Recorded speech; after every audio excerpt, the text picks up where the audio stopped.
Olá, leitores da Lendo Livros! Estamos acompanhando alguns anos da vida de Annelise Marie Frank através de seus relatos em seu famoso diário, registrado durante a Segunda Guerra Mundial. O Diário de Anne Frank, 1942, dezembro. Segunda-feira, 7 de dezembro de 1942. Querida Kitty, Chanukah e São Nicolau quase coincidem esse ano. O Chanukah comemoramos apenas com as velas, mas como são agora uma preciosidade, só as acendemos durante 10 minutos. Com as velas acesas, cantamos a canção de Chanukah. O Sr. Vandam monta um lindo candelabro. O São Nicolau, no sábado, foi ainda mais lindo. A Eli e a Miep vinham para cima cochichar com papai, e assim estávamos todos muito curiosos, pois desconfiamos que estavam preparando alguma surpresa. Às 8 horas, descemos a escada pelo corredor escuro. Arrepiei-me toda. Tinha medo de não voltar inteira. Para o escritório no outro andar. É um quarto sem janelas, e assim podíamos acender a luz. O papai abriu o armário e todos exclamaram: "Que lindo!" No centro estava um grande cesto enfeitado com papéis coloridos e guarnecido simbolicamente com a máscara de Pedro Preto, o ajudante de São Nicolau. Levamos o cesto para cima. Cada um recebeu seu presente com um versinho. Ganhei uma boneca, cuja saia serve para guardar coisas. O papai recebeu um suporte para livros, a mamãe um calendário. A senhora Vandam uma bolsa para guardar pano de pó. O senhor Vandam um cinzeiro. Todos os presentes tinham sido bem elaborados. Foi um sucesso nosso primeiro São Nicolau. Também demos presentes para nossos amigos lá de baixo. Coisas que tínhamos ainda dos velhos tempos. Disseram-nos hoje que o Sr. Vossen fez com as próprias mãos o cinzeiro para o Sr. Vandam e os suportes para o papai. Acho admirável alguém fazer coisas tão bonitas. Sua Anne. Quinta-feira, 10 de dezembro de 1942. Querida Kitty, antes da guerra, o Sr. Vandam negociava frios, salsichas, chouriços e outras especialidades. A firma contratou-o por ser um comerciante muito hábil e experiente. E agora ficamos maravilhados com a sua habilidade de salsicheiro. Encomendamos no mercado negro carne para fazer conservas para os tempos difíceis. É interessante ver a carne passar pela máquina 2 ou 3 vezes. Depois, juntam-se os temperos, mistura-se tudo bem e, por fim, enchem-se as tripas com aquela massa. Comemos no almoço salsichas frescas com chucrute. As salsichas têm de secar bem e, por isso, colocamos num varal suspenso no teto. Sempre que alguém entrar no quarto e ver as salsichas balançando, não pode deixar de rir. É uma exposição engraçada. Havia uma tremenda desordem no quarto. O Sr. Vandam, com o avental da esposa, todo gorducho, mais gorducho ainda do que de costume, tratava da carne. Parecia mesmo um açougueiro, com as mãos cheias de sangue, a cara vermelha e o avental sujo. A senhora Vandam quer fazer 1000 coisas ao mesmo tempo. Estudar holandês por um livro, remexer a sopa, examinar a carne com a qual o marido trabalha e ainda ter tempo de se queixar das suas costas doloridas. Bem feito! Quem é que manda as mulheres vaidosas fazerem ginástica só porque não querem ter um traseiro gordo? O do céu, com o olho inflamado, estava junto ao fogão fazendo compressas. O papai, sentado na cadeira, procurava aproveitar os poucos raios do sol. Julgo que tenha dores de reumatismo. Estava todo encolhido e seguia com olhos tristes o trabalho do Sr. Vandam. O Peter corria pelo quarto atrás do gato, que se chamava Mushi. A mamãe, a Margot e eu descascávamos batatas. Fazíamos automaticamente, pois contemplávamos fascinadas a atividade do Sr. Vandam. O do céu inaugurou o consultório de dentista.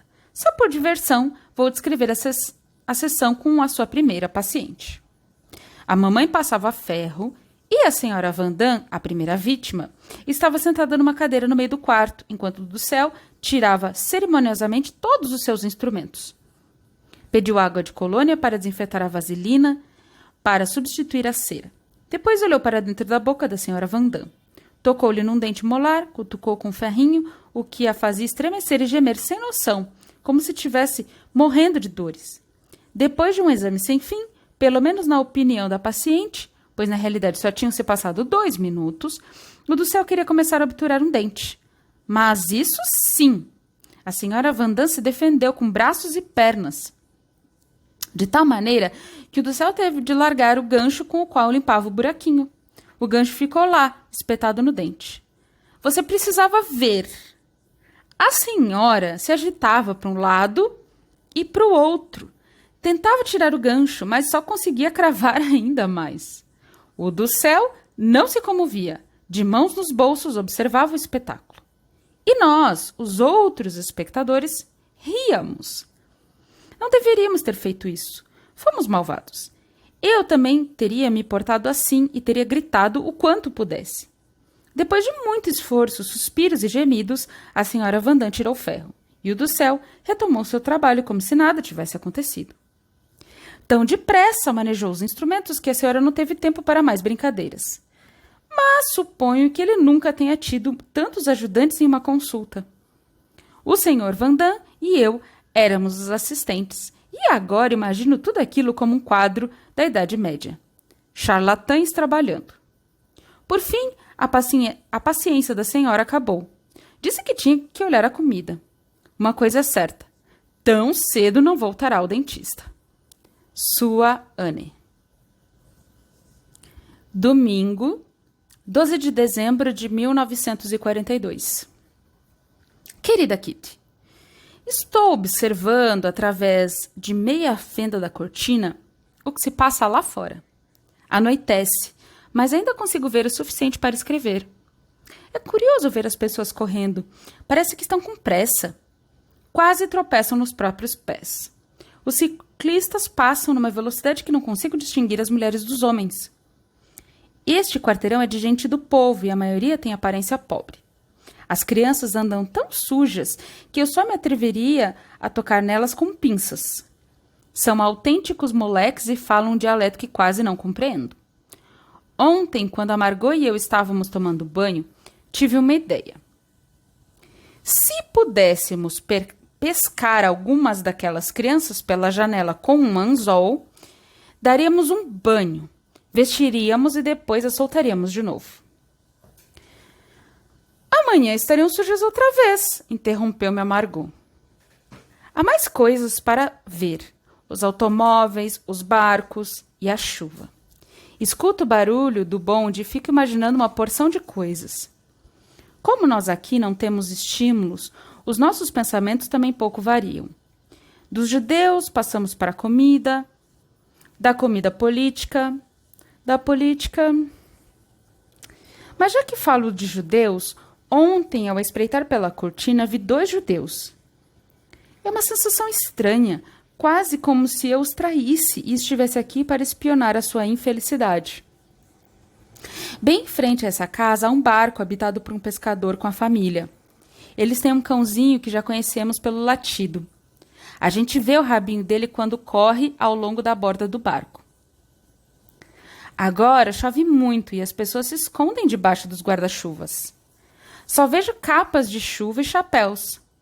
Nem preciso ser mais, porque já conheço bem aquelas mulheres metidas nos seus casacos vermelhos ou verdes, com calçados tortos, uma bolsa gasta debaixo do braço, os corpos inchados por comerem batatas demais e outras coisas de menos.